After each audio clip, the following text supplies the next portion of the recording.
Posso aproveitar perguntando de sociedade, aproveitar agora que vocês se chamam de sócios? Como que, na visão de vocês, o Flávio já falou um pouco, mas eu queria que vocês falassem um pouco mais sobre a importância de uma sociedade. Que aspecto? Um todo de um crescimento de uma empresa, sabe assim, em que momento que eu tenho que ter um sócio? Porque eu começo sozinho, eu já começo com um sócio. O que um sócio agrega? O quanto que isso é importante? Tem vários tipos de sócios. Tem muitas pessoas que às vezes não querem ter sócio, porque falam, não quero dividir. Claro. Quer falar, Caio? Vou levantar e você corta. Tá bom. Primeiro, acho que nunca dá para ser um fator só isolado. Por exemplo, a pessoa tem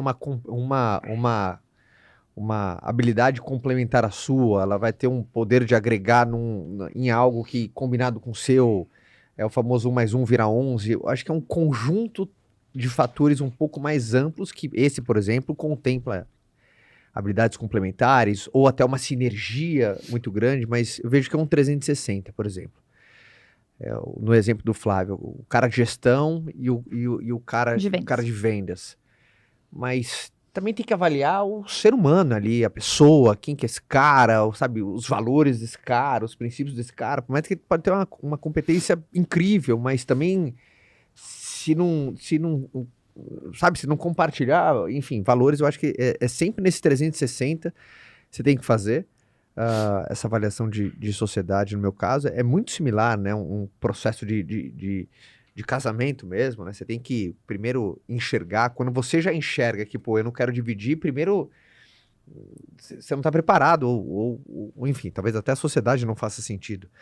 Mas eu acho que sempre num caminho de sociedade, um olhar um pouco mais amplo é o fundamental. Quantas pessoas fazem sociedade com um tipo de pessoa, um tipo de empresa, e depois começa a ter experiências amargas que não tem nada a ver com aquilo que chamou a atenção. Habilidades circulares, uma parte mais comportamental, ou teve um problema mais estrutural, ou um passo a... Então eu vejo que não dá para falar qual é o ponto que faz você escolher uma pessoa ter seu sócio. Eu acho que não é um ponto só isolado, é um conjunto de fatores. Eu concordo 100% com o seu exemplo. A sociedade é igual a um casamento. E um casamento dar certo não é fácil. Sim. A gente conhece muitas pessoas de casamentos que eram casais perfeitos que deu errado o casamento. Então o que faz dar errado uma sociedade? Alguém não cumprir sua parte, alguém não cumprir o seu compromisso, alguém não perseverar. Às vezes a empresa pode passar por momentos difíceis e um quer desistir e o outro quer continuar. Ou seja, quando há uma divisão de objetivos, a pessoa pode ter desvio de caráter. Isso tudo pode acontecer no casamento. Tudo isso pode acontecer numa relação entre duas pessoas, em qualquer relação, e a sociedade é muito parecido. Né? Agora, existem vários tipos de sócios. Tem aquele sócio que é só o sócio investidor. Esse cara, ele só está colocando a grana. Ele não vai trabalhar. As pessoas confundem muito sócio com cargo, né, cara? É muito confuso. O sócio não é cargo. É um sócio investidor. Você quer abrir o teu negócio, quer abrir uma loja. Você não tem o dinheiro e, de repente, alguém fala, você tem conhecimento, eu vou botar o dinheiro e você vai ter um percentual dessa loja, você vai trabalhar, vai ser sócio, vai ter um percentual dessa loja. Esse é um tipo de sócio. Não adianta querer esperar que esse cara vá lá, varrer a loja, que esse cara vá lá e atenda cliente. Não é o trabalho dele, ele é um sócio investidor apenas. Ele não ganha nenhum prolabore para ser sócio. Mas ele tem a participação no lucro proporcional ao capital que ele tem.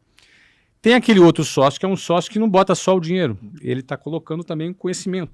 São duas pessoas que estão entrando juntas para trabalharem juntas. Esse é um outro tipo de sócio. Então, ele esse cara, além da participação dele, ele também vai ter a participação dos lucros na proporcionalidade das ações dele. Mas ele, sim, é um cara que tem responsabilidade. E aí, sim, existem os acordos entre os sócios, que esses acordos precisam ser cumpridos. Se todos os acordos forem cumpridos, se as pessoas forem honestas, se elas se relacionarem bem, se elas trabalharem, e mesmo que a empresa dê certo e não vá tão bem, essa sociedade funciona. Mas se as pessoas não são pessoas que vão ser honestas umas com as outras, que não vão cumprir os compromissos assumidos, a empresa pode ir até bem, mas a sociedade não vai bem. É igualzinho no casamento. Mesma coisa. O casamento nada mais é do que duas pessoas que fizeram acordos, né? acordos, né? Num casamento a gente faz acordo todo dia.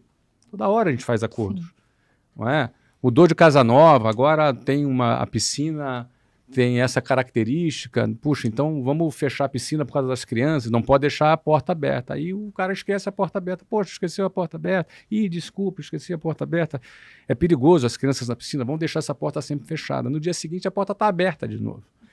São acordos que não são cumpridos, que vão desgastando uma relação, entendeu?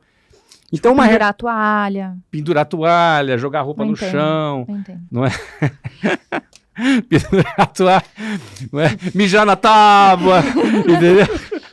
Então o que acontece? São acordos. Esses acordos são acordos pequenos ali, acordos que a gente vai fazendo no dia a dia. E quando você está em duas pessoas, você quer agradar a pessoa que está do seu lado. Você não quer só cumprir acordo, você quer fazer mais do que o acordo. Isso é bacana. Então uma sociedade é assim, ela funciona assim. Ela pode funcionar assim. Eu sempre tive sócia. Meu primeiro sócio foi a Luciana. Hoje nós temos lá o Carlos Wizard, que é nosso sócio, temos o Itaú, Quiné, que é nosso sócio, lá na Wiser, e vários outros sócios que o Caio é sócio, e outras pessoas que estão entrando no nosso grupo. Então eu acho que sociedade é uma coisa que é boa se a relação for muito bem, se as pessoas respeitarem a relação e ela ser produtiva. Maravilhoso.